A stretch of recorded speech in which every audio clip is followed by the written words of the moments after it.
How's it going, guys? My name is Justin Fleeser. I'm from Dorr, Michigan, home of cows, home of mini cows, home of horses, and home of mini horses, not courses.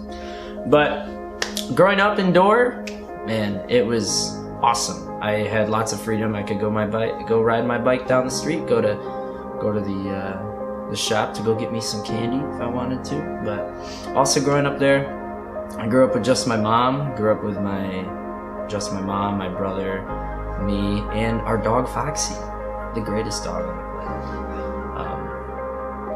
planet. And growing up, it was only us because my dad lived with us for a little bit until he got into some substance abuse problems, and my parents got a divorce, and he had to move out. At this point in my life, you know, God was there. He was always there. My mom was really good about just, you know, shoving Jesus into our life all the time, and not in a way that pushed us away from him, but in a way that always made us aware that he was there. And I always went to church. I even went to church on Wednesday nights and went to this thing called Royal Rangers, which I don't know if you've ever heard of it, but it's pretty much Christian Boy Scouts. We went on the trips. We did everything that a Boy Scout would do. One time they told us to go hunt snipes. At that point I didn't know that a snipe was not a real animal, but that's beside the point. Jesus was in my life. He was there. He wasn't the most important thing or most important person in my life at that point, though. I got into middle school and it was just kind of the same thing, except I started getting bored with Jesus. There were times on a Sunday when I would wake up and act like I was sick so I didn't need to go to church, and my mom would believe me. So, you know, that's a win on my part, but also a loss on my part because I didn't get as much Jesus as I thought I would or should have. But then we moved into high school, and a lot of stuff changed in high school. I met a girl my sophomore year, and I'd never dated anybody at this point in my life, so I was like, okay, my first girlfriend. And then we kind of went through high school, and alright. So yeah, I got my first girlfriend in high school. I started doing sports in high school.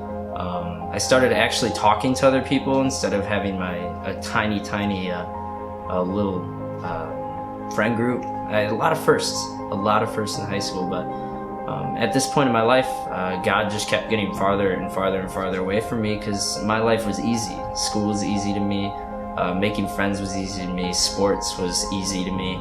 I never really needed God at any point, except my junior year of high school when, as mentioned earlier, my dad and my parents were divorced, but there was a man in my life who was my father figure, and that was my grandpa, my mom's dad. He had been diagnosed with prostate cancer my freshman year of high school or in middle school. And, at that point, I just didn't really think too much of it because, I mean, he was Superman. He was going to beat anything that came to him. And they told him he had a few months to live, and he lived to be 4 years older. So, but at this point, they lost his battle with that. And he didn't actually pass away from that. It was an infection from a surgery, but it hit me hard. And I had never taken anything serious in my life at that point. It wasn't. I remember a swim meet. In particular, it was at Loy Norix High School, and that was the week that my grandfather had passed away, or the month that he had.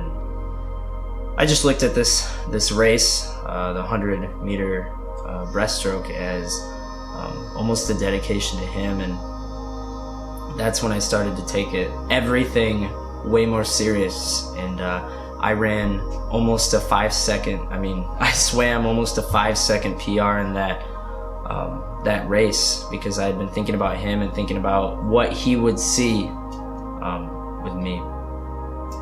And at that point, I just started taking everything more serious. My sports, my schooling, my life after high school. So I started getting way better grades. I started doing way better in sports. Started taking my friendships and relationship way more serious. And I had a plan. I was going to be an engineer. I was going to marry this girl. But one person that was never in that plan was God. So when I got into college, my freshman year, that's when I learned that I did need God. Well, that's when I started to learn I needed God. I was working a job at UPS at that time, and also running track, and also going to engineering school at Calvin College in Grand Rapids, Michigan. And that's all I did with my life. I wouldn't even go home to see my girlfriend. I told her it was because I didn't want to spend the money on gas, and I wasn't that stingy. It wasn't that. I just didn't want to go home and think about anything at home, because I had enough on my plate as it was. We went through that year, and one of the things in the curriculum at Calvin is you have to visit an engineer. Within my first semester, I visited an engineer, and he was not enthusiastic about his job by any stretch of the imagination. And I noticed that I didn't want to go through 4 years of school that I was already struggling with in my first semester to do something I didn't love. So halfway through my first year at Calvin, I made the decision that I was going to transfer after that year to Davenport University, right down the street in Grand Rapids, Michigan, and study technology. I was always good with computers, so I just thought, man, technology must be easy. So we go through that next summer, and God was, He was there.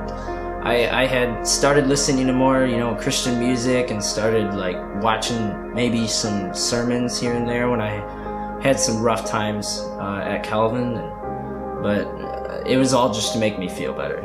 I didn't really have any type of relationship with God at that point.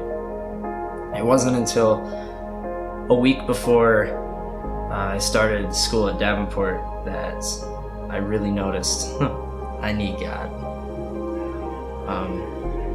The girl I mentioned earlier, my first girlfriend, we were still dating at this time, so it had been almost 4 years. It was 3 years and 11 months, and it was her first year of college. She went to her first week of orientation, and I was really excited for her. And, we went out after that week. We went to the beach, got some ice cream, did all the normal cute things that you do when you have a girlfriend and or a boyfriend. But after that, I went to drop her back off at GVSU, and she opened the door. She had been really quiet that day, and she just said it was she was tired, but I believed her, why not? She never really lied to me. She opened the door and looked back at me, and I was in the driver's seat, and she said in a very monotone voice that, "I don't think this is going to work out. College changes people." And that, I just looked right ahead, didn't even look at her, and I said, "Okay." And she got out and just walked away. When I was driving away, I looked in the rearview mirror and I was like, well, this might be one of the last times I see her, but I don't want it to be. So the whole time home, I'm driving home really fast. It's about a 45-minute drive back to my house. Trying to think of what I'm gonna say to her, what am I gonna text her, what am I gonna call her, what am I gonna tell her, and I was just bawling and crying because this could be the end of that 4-year relationship. And I got home and texted her, and she would not answer me until 2 days later. At that point, she just sent me a simple text saying, "Hey, I don't want to talk about it anymore. It's gonna make it harder on me," and things like this. And that just infuriated me. 4 years of relationship, you're just going down the drain like this and not even explaining it to me. I was just furious with her. I was furious with God. I was furious with pretty much everything. And I would just sit in my living room the week before school, and I would just sit, cry, yell at God, and cry to Him, and be like, my life was so easy, and so I had this whole plan. I was going to be an engineer. I was going to marry her. And that all went to shambles, and I didn't know what I was going to do. But at one point, my mom sent me this text in the middle of a day. She was at work. I was sitting on the couch, just crying, and she sent me this text, and it said Jeremiah 29:11. Now at this point, I had never read through the Bible because I never really cared to. It bored me. So I didn't know what in the world the verse was. So I had to copy and paste it into Google to figure out what it was. And also, I still have to do that because I don't ever remember anything. So I got pulled up right here. Let me tell you what it is. So the verse is, "For I know the plans I have for you, declares the Lord. Plans to prosper you, not to harm you, plans to give you a hope and a future." And I just sat there and I just started bawling even more. But the tears changed from anger and like anguish to what have I been doing? Like what am I gonna do next? It was a hope, like it said in the verse. And I noticed at this point in my life I hadn't really had a relationship with God. I hadn't put God first ever, because I never really needed to. So I started looking into stuff at Davenport, like some Christian group or something that I could get involved with and try to get this relationship back on track, and I just could not find anything. It wasn't until the first week of school when I saw this poster for this group called InterVarsity Christian Fellowship, and I was like, wow, God does answer prayers. So I took a friend to this because I was definitely not going to go to it alone, you know, the shy kid that I was. And we walked in there and there were no chairs. Normally, like the normal setup is they have chairs set out and it's kind of like a church service, but this week there were no chairs. Everybody just sat in a circle and talked about their testimony. Now, this is a word that I actually didn't know what it meant at that point either. Someone had to explain it to me, that it was your story of, you know, coming to God and all that, and just the story of your life. And I didn't really have a point when I did. So I just told them what had been going on in my life at that point as it was, and I told them about my girlfriend of 4 years breaking up with me and just all these things. And it was to 5 strangers that I had literally never met in my life. I had never seen them. I'd never met them. And after I told them, I felt this weight come off my shoulders. And I don't think that when people use this as an analogy that, oh, I felt a weight come off my shoulders, like I don't think they really mean they felt lighter, but that's exactly how I felt. I had this moment where I could feel God's presence just right there. It was almost like I was just sitting there with him, and it still is like the moment of my life when I noticed God's with me. So I just kept going to this. I kept, pushing into, leaning in to try to learn more about God, learn more about that relationship. I gave my life to him, and within the next 2 years, I got baptized. I became a leader in this group and helped start small groups, and now here I am, my senior year of college, and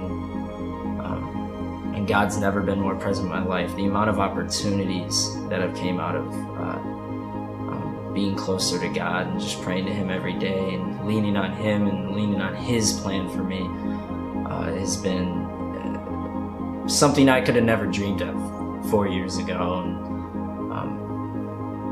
yeah, that's my story.